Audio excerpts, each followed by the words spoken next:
O aplicativo do Cresce São Paulo é a principal ferramenta de acesso aos serviços e comunicação do Conselho. Faça agora o download na App Store e na Play Store.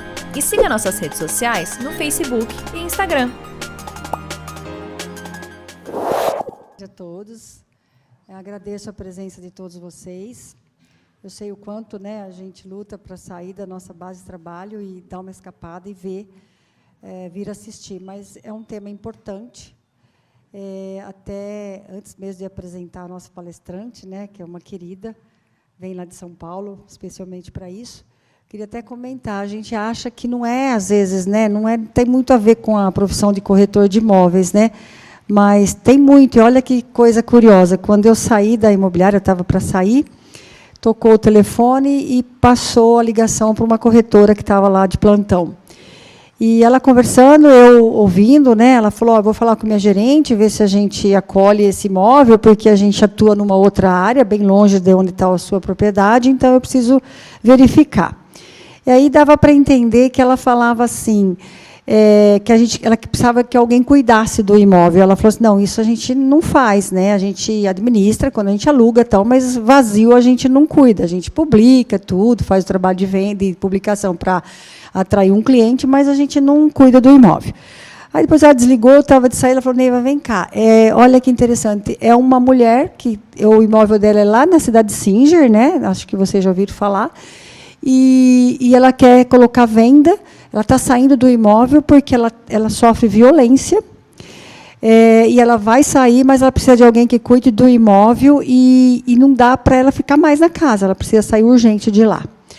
Então, você vê, né, que interessante, né, um caso na hora ali sobre isso, e a gente não, o que a gente faz nesse momento, né? O que a gente fala, ou se a gente toma alguma providência ou não, ou pergunta alguma coisa com mulher, de mulher para mulher, né, para ver se ela está sendo assistida, se não está sendo cuidada, como é que é. Então, uma coisa curiosa, né, bem curioso. Então, acho que o tema é importante, muito, tem se falado bastante, talvez até por isso que o pessoal, às vezes, ouve falar muito, então fala, não vou, mas veja só, acho que mesmo a gente sendo em poucos, né, o pouco que a gente saia daqui, aprendendo alguma coisa, abrindo uma situação, e a gente comentando, seja em casa, né, com os nossos familiares, seja no nosso trabalho, e passe isso para uma pessoa, para duas, já faz a diferença, né? Então, eu costumo dizer, vamos fazer do mínimo, né, ao máximo. Então, mesmo que a gente esteja em poucas pessoas, né, a gente tem que extrair o máximo disso tudo e levar adiante. E o Cresce não desiste, ele vai continuar trazendo os temas, que sempre vai ter alguém, né, para se interessar e para passar para frente.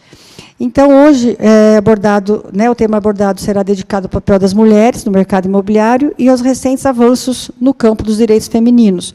O objetivo é proporcionar informações e inspirar a capacitação das profissionais, promovendo um ambiente de discussão construtivo e enriquecedor. Doutora Maria Regina Busnello, ela é a nossa palestrante de hoje, advogada, membro da COAPIM e conselheira suplente do Cresce. Doutora, a palavra é toda sua. Obrigada, viu? Muito obrigada, Neiva. Obrigada a todos que aqui estão.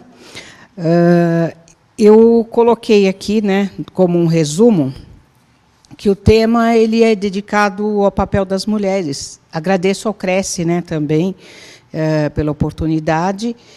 E o tema abordado, eu coloquei que é dedicado ao papel das mulheres, porque nós todas, e também os homens, né, todos que estamos aqui, nossa função é auxiliar também essas pessoas que têm algum problema com violência, que sofrem a violência. E eu costumo falar que, antes de tratar do que já aconteceu, nós temos que prevenir. E aí, para prevenir, quanto mais conhecimento nós tivermos, melhor. Eu não sou da área penal, né, que trata da violência, mas eu eu trabalho com muitas alunas que fazem trabalhos de término do curso referentes à violência, até porque eu dou aula de direito de família, então eu, junto com um professor da área de penal, nós orientamos. Então, o meu conhecimento é de experiência e também em relação a estudos, né, e leitura que eu faço. Bom, então, nós temos algumas formas, eu vou falar brevemente, tá? Algumas formas de violência, né, inclusive que constam na Lei Maria da Penha, e nós temos principalmente, as principais formas são a física, a sexual, aqui eu estou voltar para lá, né? A física, a sexual, a psicológica, a financeira e a moral também. A patrimonial, né, que a gente pode falar que é a financeira, e aqui tá difícil o sinal.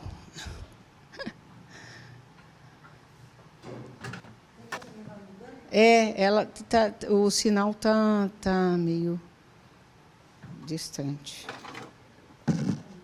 Ixi, agora desligou. Vamos ver. Logo volta. Bom, então, né, vou falando. A física, ela normalmente é o último estágio, tá? Porque antes a pessoa vai sofrer, né? Normalmente ela já está sofrendo as outras formas. A psicológica é a mais conhecida, mais difundida. Então, por exemplo, até na patrimonial e na moral, a gente vê a psicológica também, né? Eu tenho alunas que relatam que elas estão estudando ali, sabe, na força, porque os maridos não querem que elas continuem estudando. Então, falam que vão, por exemplo, tirar os filhos, a guarda dos filhos, e elas vão, né, continuam ali, um trabalho árduo para conseguir estudar e se formar. A patrimonial, nós estávamos até conversando, né, antes de iniciar, que algumas pessoas, alguns maridos, eles não dão acesso ao dinheiro, né? A mulher, às vezes, até trabalha, mas eles pegam esse valor que elas recebem, não entregam, elas não podem comprar nada. Então, essa é a violência patrimonial. A moral, normalmente, quando difama, quando ofende, a pessoa é comum, né? Às vezes, em grupos assim de amigos, a pessoa começa a difamar, a fazer piada, exatamente. E a institucional, que é aquela que é praticada pelos órgãos públicos, por exemplo, a violência obstétrica. Acho que, né, todo mundo já ouviu falar. Aquele parto que o médico pratica violência, tudo. Então, essas são as institucionais. Ou falta também algum problema em escolas, na educação, né? Não se cale. Pode falar. Eu já soube dessa questão da obstétrica. Certo. Porque é uma pessoa mais humilde, isso e aquilo, tratam de qualquer jeito. Mas essa violência não vem só da parte do homem. Sim. Tem enfermeiros também, mulheres. Da própria instituição, né, como um todo, no geral. E aí ela pode, lógico, se proteger, né? Ela pode acionar. Teve, inclusive, uma influencer que pagando um parto, era um médico conhecido, e ela gravou, né? E ela sofreu violência obstétrica durante o parto. Então, ela divulgou, difundiu tudo isso. Bom, então, assim, não se cale, né? Nós não podemos deixar isso correr e sem tomar nenhuma atitude. Bom, então a violência contra as mulheres ela é um fenômeno histórico, global, profundamente enraizado nas estruturas sociais nossas, né, culturais, econômicas, políticas. Então, nós não temos violência somente aqui no Brasil, mas tem todo um histórico. Hoje, nós já temos uma série de leis que protegem a mulher, né, dessa violência. Pode ser a violência familiar e pode ser também a violência só de gênero. Por quê? Gênero feminino. Então, essa é a violência, né, que deve ser evitada. Ele não está funcionando. Pode passar o próximo, por favor?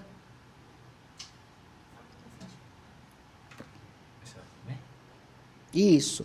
Então, na antiguidade, na Idade Média, nos séculos XVIII e XIX, né, a mulher ela sempre sofreu porque o homem trata a mulher, tratava e trata, né, ainda, muitos ainda tratam, como um objeto. Então, ela passa a ser uma parte do homem que ele manda, que ele determina o que ela tem que fazer, ela não tem vontade própria.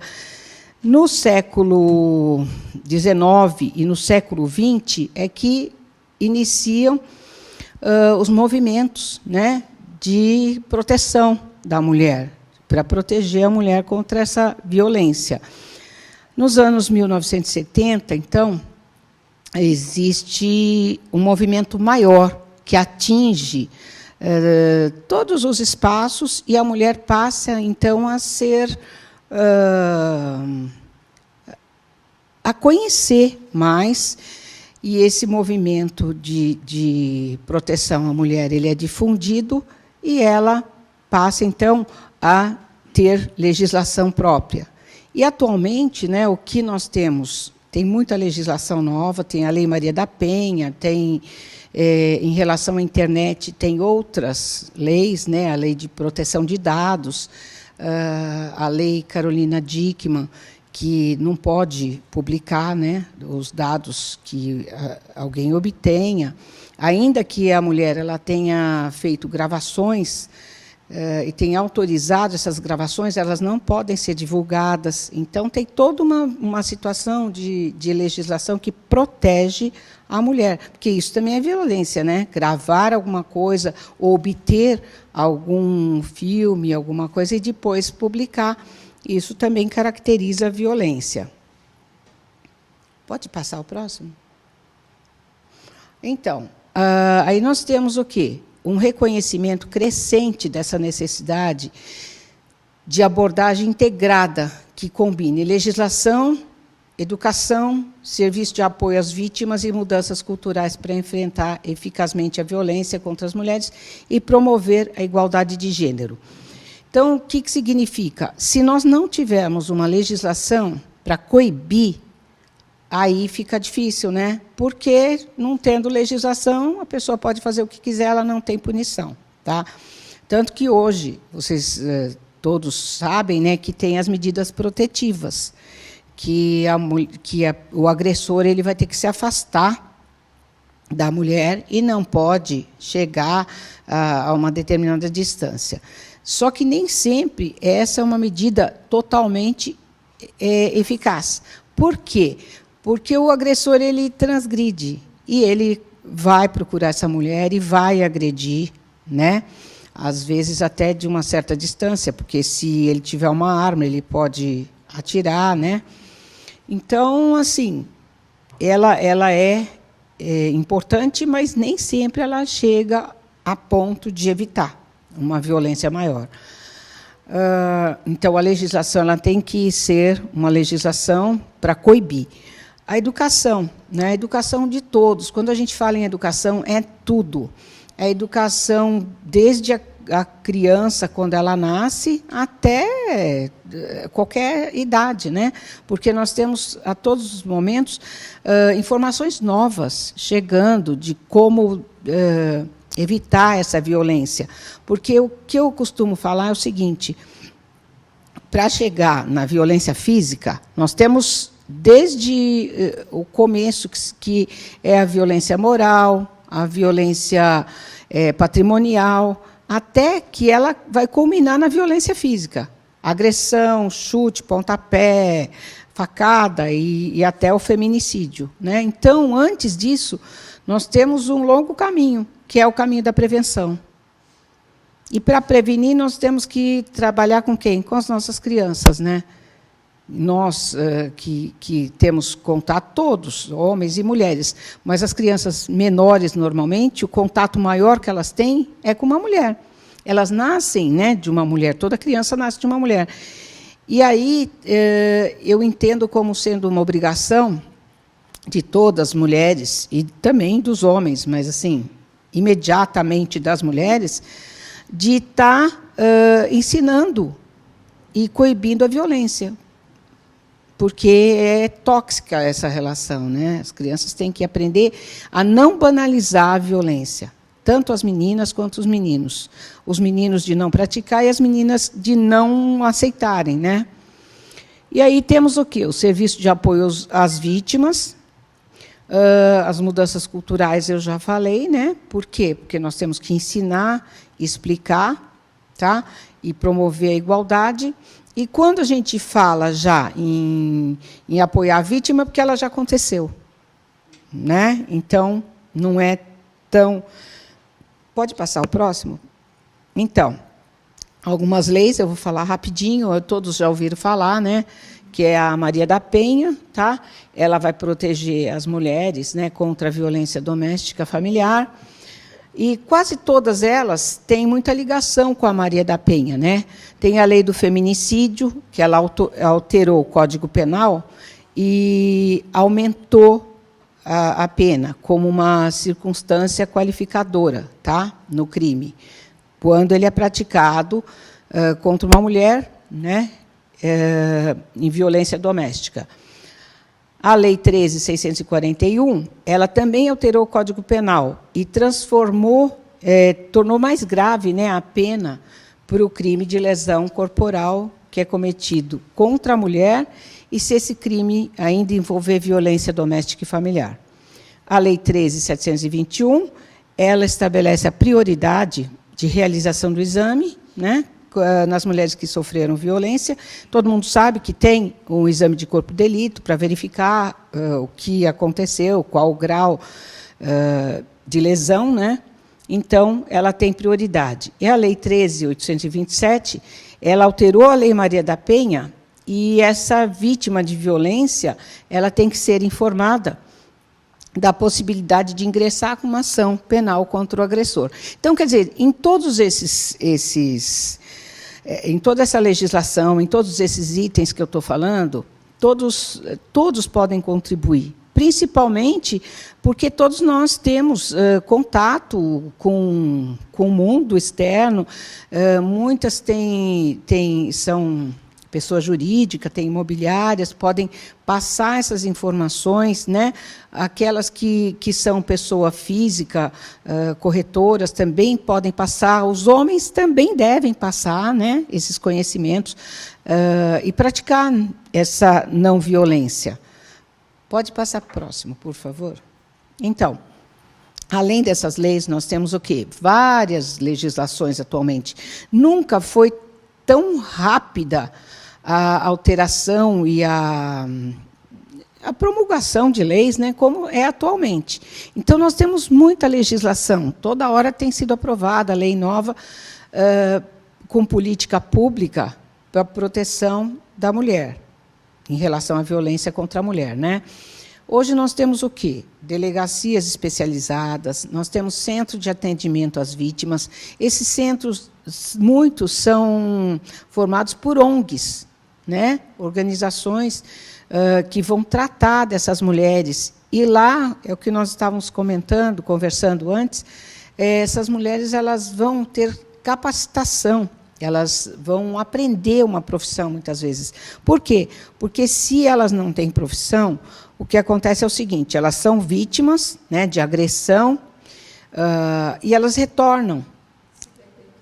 Isso vai se perpetuar, porque elas retornam para casa, porque elas não têm como sair desse círculo vicioso, elas não têm condições financeiras, patrimoniais, de sair. Então, elas dependem do agressor. Aí elas são agredidas, saem, voltam, até que culmina numa agressão mais séria, né? Que pode até acabar em morte. Então, todas as pessoas que passam por esses problemas, incluindo o agressor, existem programas assistenciais e psicológicos, né? Porque esse agressor, muitas vezes, ele pode também passar por tratamentos, passar por psicólogos, passar por uma assistente, por tratamento, né? E assistente social, até, às vezes, passar por médicos, né? Porque pode ser até um problema físico que ele tenha e que acabe culminando nessa agressão. Bom, e algumas medidas de prevenção, então, por quê? Porque eu considero que a prevenção ela é sempre mais importante do que a repressão. Porque, eu insisto, quando tem a repressão é porque já aconteceu, né? E o importante nessa educação que nós estamos falando, nessa situação, é que todos nós tenhamos a consciência de que precisamos evitar e prevenir. Então, para isso, tem que ter ensinamento, né? Então, seria a educação e a conscientização. Como? Nós todos podemos. Nós, dentro do nosso círculo de amizade, dentro dos nossos grupos, nós podemos divulgar, né, a educação, conscientizando quando a pessoa está sofrendo, como que são essas formas, né, de agressão, de violência. Então, a educação e a conscientização pode ser praticada por todos nós, qualquer um de nós pode estar praticando. Fortalecimento e aplicação da lei, né, que as leis elas existem, elas têm que ser efetivas, têm que ser aplicadas. O apoio às vítimas, porque muitas vezes a pessoa não denuncia porque ela fica com medo de não ter apoio, ela tem medo do agressor voltar e ter algum problema e vai se voltar contra ela. Capacitação profissional, nós já falamos. Se a pessoa não tem capacitação, ela não consegue se livrar do agressor. Ela vai denunciar e ela vai voltar e vai ser agredida novamente, porque ela depende financeiramente dele e não vai ter como sair. Às vezes tem filhos, né? E essas crianças têm que comer, ela tem que morar. Então, muitas vezes, essa capacitação vai ser importante sempre. Campanhas de sensibilização. Por quê? Porque, muitas vezes, a pessoa fala, mas eu não sofro violência. Então, para mim, não é importante saber sobre isso, né? Por que eu vou procurar informação? Não preciso. Só que nós temos que ter a sensação de pertencimento, né, dentro da nossa comunidade, agir como um elemento que vai difundir, que vai divulgar toda essa prevenção.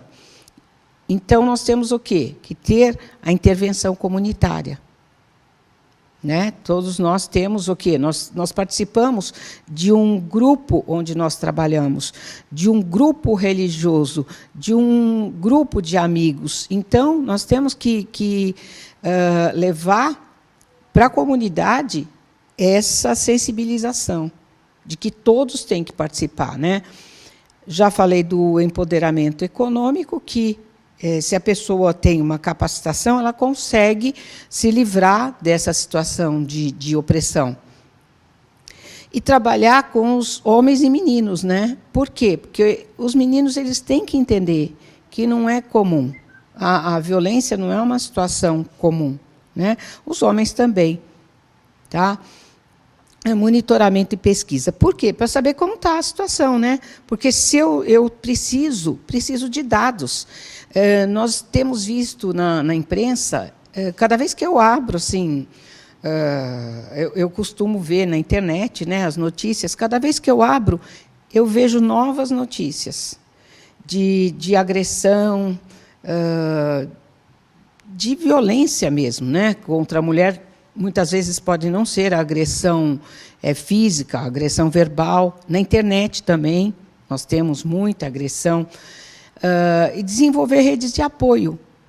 O que são essas redes de apoio? São essas ONGs, são essas pessoas que vão auxiliar, são essas pessoas que vão orientar, que todos nós podemos fazer isso, né? Então, olha, tem onde que você pode buscar auxílio, né? Você já sabe onde você pode? Pode ter uma defensoria, pode ter a delegacia da mulher, pode ter uma ONG que também vai orientar, né? E não adianta só uma medida. Ah, então você vai sair da sua casa, pronto, ponto final, acabou, está tudo certo. Não é assim, né? Então a pessoa ela tem que sair, mas ela tem que ter um apoio. Muitas vezes também, eu verifico, a mulher ela precisa ter o quê? Creche, né? Creche é uma rede de apoio, porque ela vai deixar filhos na creche para poder sair para trabalhar e se libertar dessa violência que ela muitas vezes está sofrendo. Então, essas seriam algumas medidas. As instituições, então, devem detectar os problemas específicos de desigualdade, né, estabelecendo regras e objetivos que permitam que homens e mulheres possam disputar postos em condições semelhantes. O que acontece, gente? A mulher, normalmente, ela fica responsável pelos filhos, né, e pelo trabalho doméstico. E quando ela trabalha, e normalmente muitas mulheres trabalham, hoje a maioria, ela também vai estar responsável pelo trabalho.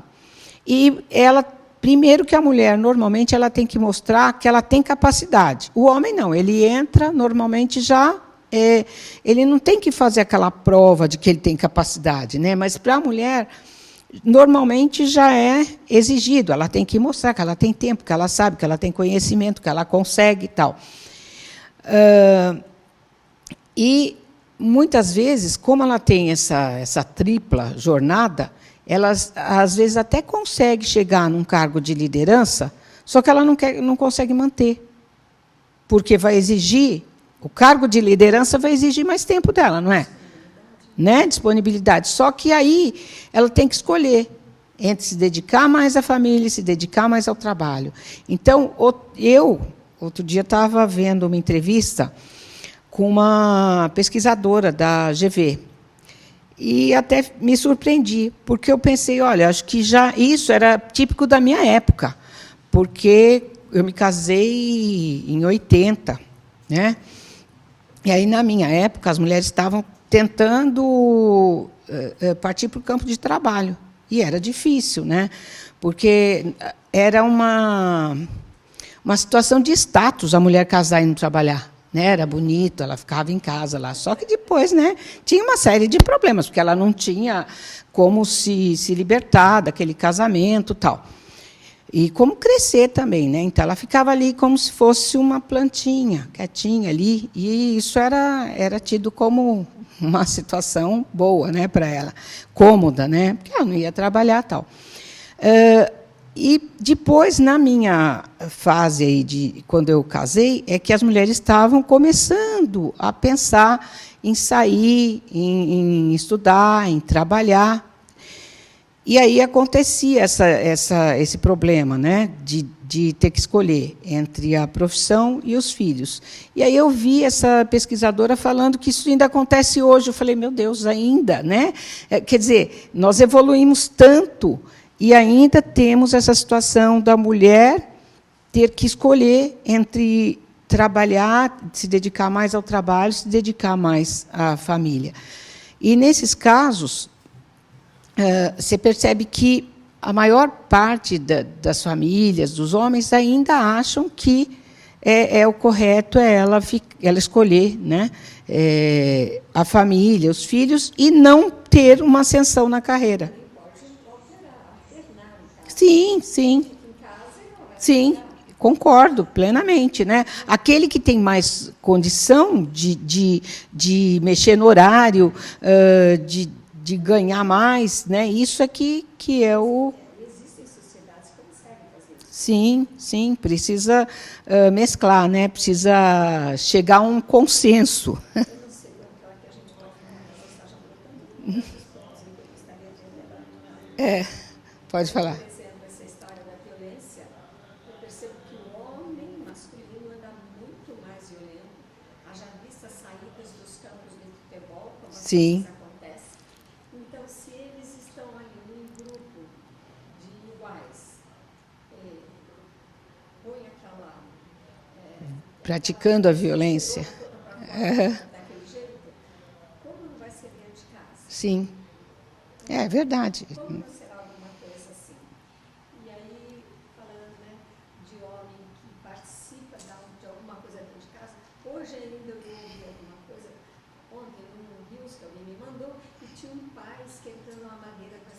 e tal, e alguém falou assim, nossa, que maravilha, você consegue ajudar. Ele não ajuda, ele faz parte da Sim, faz parte da família, né? Não, é. Mas uma própria mulher falando para o homem que ele ajuda. Não. Ele não ajuda. Ele tem que participar. Como você tem que ensinar uma criança que ela tem parte de manter a casa em ordem, Sim. ela pode bem jogar um lixo fora, ou ela fazer alguma coisa ou outra, que, né? É. Tem um monte de bibelô que não se faz criança, né? É verdade. Também tem essa história. Ah, que bacana que você ajuda. Não, você não ajuda. Sim. Eu ouvi ontem de uma pessoa conhecida falando o seguinte, olha, o filho é casado, não tem filhos. Ah, mas ele participa muito mais das tarefas de casa do que ela. Tá, e aonde está o problema, né? Se eles são felizes assim, né? O quê? Por quê? O que nós vamos... Exatamente, é o que a gente fala. Casamento, união, companheirismo, tem um contrato. E cada um é feliz ao seu jeito, né? Não precisa... bom senso. Mas bom senso, o que me fala é o seguinte, cada um tem o seu bom senso, né? Mas assim...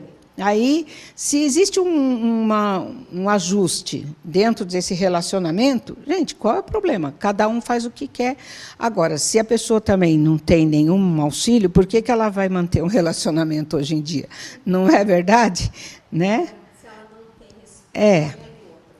Então, esse é um assunto que normalmente a gente gosta de discutir. Sim. Não só. Sociais, né? Agora, eu acho que é uma tarefa árdua. Eu acho que é uma tarefa árdua. Concordo com você. Muito tempo para que haja uma maturação. Exato. Porque é complexo, a senhora falou, de colocar as crianças na creche, tem que ter creche. A creche não pode ser um depósito de crianças. Não. Tem que ter gente qualificada para tomar conta dessa criança. Verdade.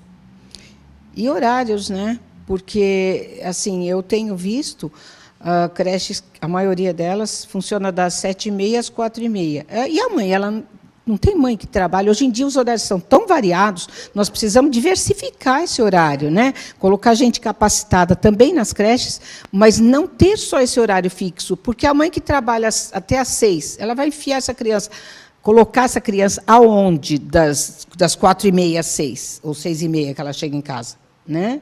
Não é criação minha, mas olha que bacana, se as empresas, sei que é uma questão social, mas acho que a empresa também ganha. Sim. As empresas deveriam ser obrigadas a manter, principalmente a partir de Creche. um determinado número, mas uma creche de qualidade. Mas elas são. De gente que eu conheço, devia ser multinacional. Sim. A moça trabalhava, a criança, ela já tinha voltado a trabalhar depois que nasceu a criança, mas ela tinha períodos do dia que ela Sim. ia até onde estava a criança para amamentar e tal, Sim. e voltava. Isso já sou Muitas empresas grandes têm, né? A criança vai junto com a mãe e lá ela fica numa creche próxima. A mãe tem horários que ela pode amamentar, pode trocar, pode ter o contato com a criança e depois ela volta a trabalhar. E hoje em dia, né, nós temos o quê? Muitas atividades que podem ser praticadas à distância, remotamente, né? O trabalho online. Então, isso ajuda. As empresas elas têm que detectar. E também não quer dizer que só porque é mulher, é mãe, ela tenha que ter o trabalho online diferenciado. Os benefícios têm que ser para ambos, tanto para homem como para mulher, porque, né, mas, às vezes, em alguns momentos, a mulher ela precisa ter esse benefício, né? Porque, e outra coisa, a licença também, hoje, não é mais tido como a licença maternidade. As empresas mais modernas, a licença é licença parental. Então, tanto faz a mãe e o pai, eles podem ter essa licença para conviver com a criança, para se habituar com aquela situação nova. E ainda falando, entrando já no final, né, da nossa conversa, são grandes os problemas com a internet. Nós temos violência praticada na internet diariamente, todo tipo de violência, né?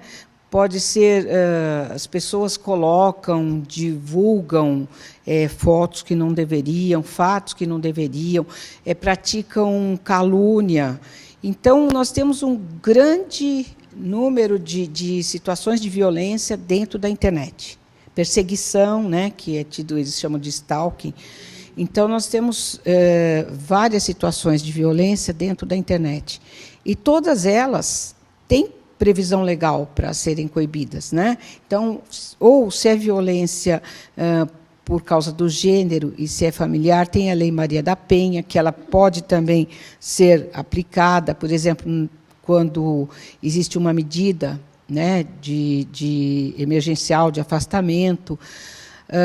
Tem outras leis, a Lei Geral de Proteção de Dados, a Lei Carolina Dickmann, que não pode publicar, né, fotos.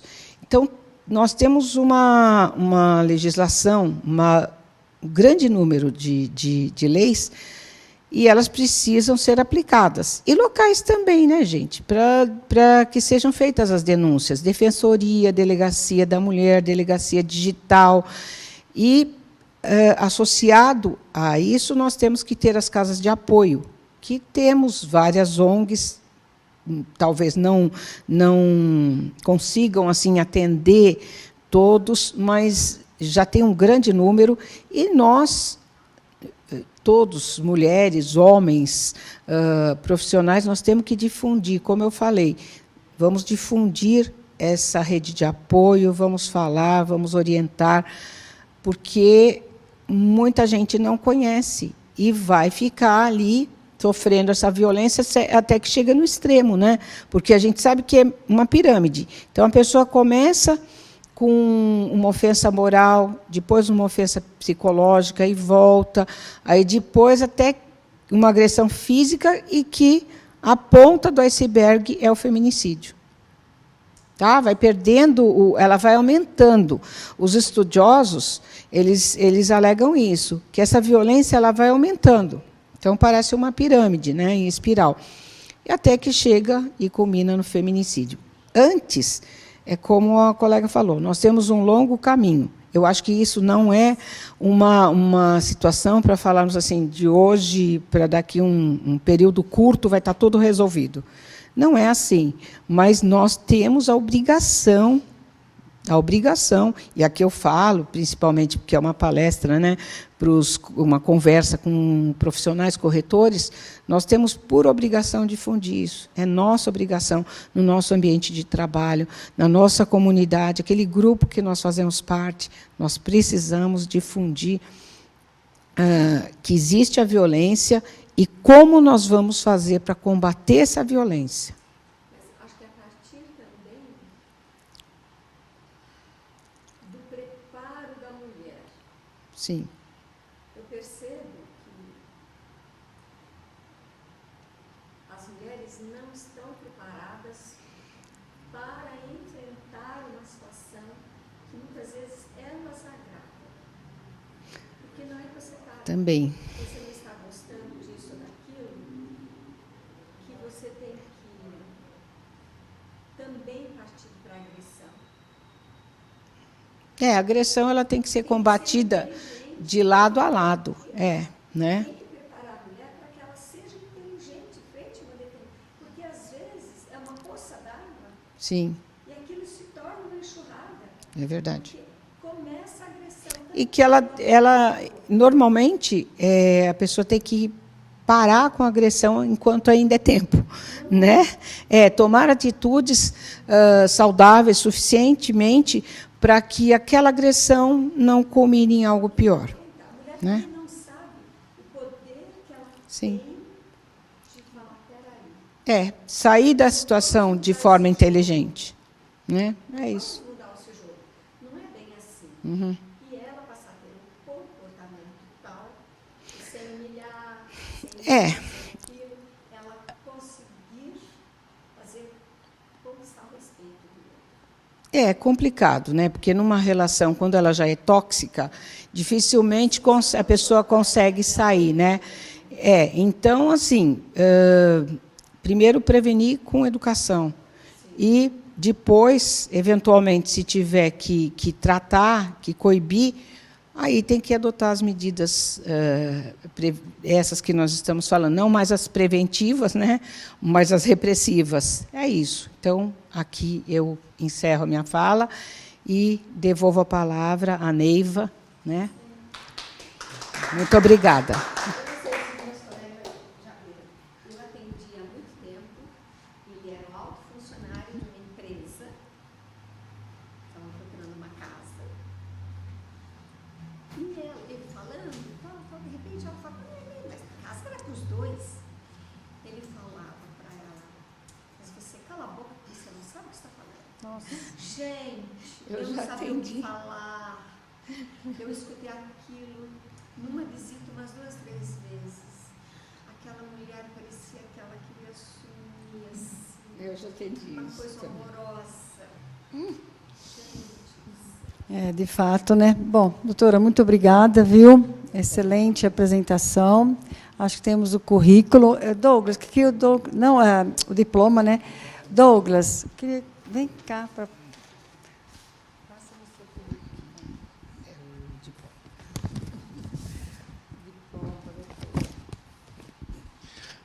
Entregamos o certificado à doutora Maria Regina Busnello pela excelente palestra do Programa de Combate à Violência contra a Mulher.